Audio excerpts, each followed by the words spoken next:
रात गहराती जा रही थी। गांव के बाहर स्थित पुरानी हवेली के बारे में लोग हमेशा कहते थे कि वहां आत्माओं का बसेरा है। लेकिन रमेश, जो शहर से पढ़ाई करके लौटा था, इन बातों को अंधविश्वास मानता था। उसने दोस्तों से शर्त लगाई कि वह उस हवेली में पूरी रात गुजारेगा। हवेली की ओर जाते समय रास्ता सुनसान था। चारों ओर झींगुरों की आवाज और अंधेरे में उड़ते चमगादड़ उसके मन में अजीब बेचैनी पैदा कर रहे थे। हवेली का टूटा हुआ दरवाज़ा जब उसने खोला तो डरावनी कराह जैसी आवाज आई।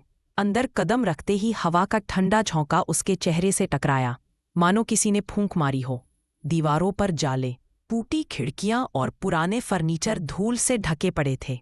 रमेश टॉर्च जलाकर चारों ओर देखने लगा। अचानक उसे लगा कि दीवार पर लटकते आईने में कोई परछाई हिल रही है।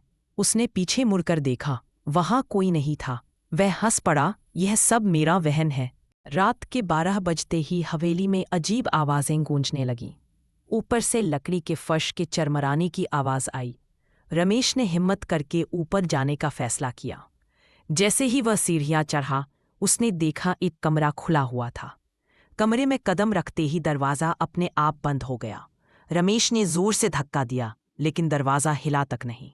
तभी कमरे के कोने में किसी के रोने की धीमी आवाज़ आई।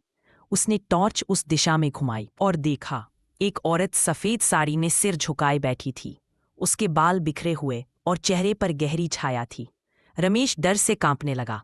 कि कौन हो तुम? औरत ने धीरे धीरे सिर उठाया। उसकी आंखें लाल अंगारों जैसी चमक रही थी। चेहरा इंसानी कम और भूतिया ज्यादा लग रहा था। वह कराहती हुई बोली, ये मेरी हवेली है, यहां से कोई जिंदा नहीं जाता।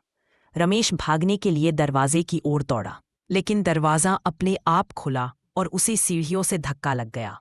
वह नीचे गिर पड़ा। उसकी टॉर्च दूर जा गिरी और हवेली में अंधेरा छा गया। अंधेरे में उसे अपने आसपास कई पैरों की आहट सुनाई दी, जैसे दर्जनों लोग उसके चारों ओर खड़े हो। फिर हर तरफ से फुसफुसाहट आने लगी, यहां से कोई नहीं बच सकता, कोई नहीं। रमेश चीखने लगा, लेकिन उसकी आवाज हवेली की मोटी दीवारों में गुम हो गई। अगली सुबह गांव वाले हवेली के बाहर पहुंचे तो दरवाज़ा आधा खुला था। अंदर सिर्फ रमेश की टॉर्च पड़ी मिली। उसकी कोई खबर नहीं थी। आज भी जो भी उस हवेली के पास जाता है, उसे आधी रात को रमेश की चीखें सुनाई देती हैं, मानो वह अब भी उस साए के बीच फंसा हुआ हो।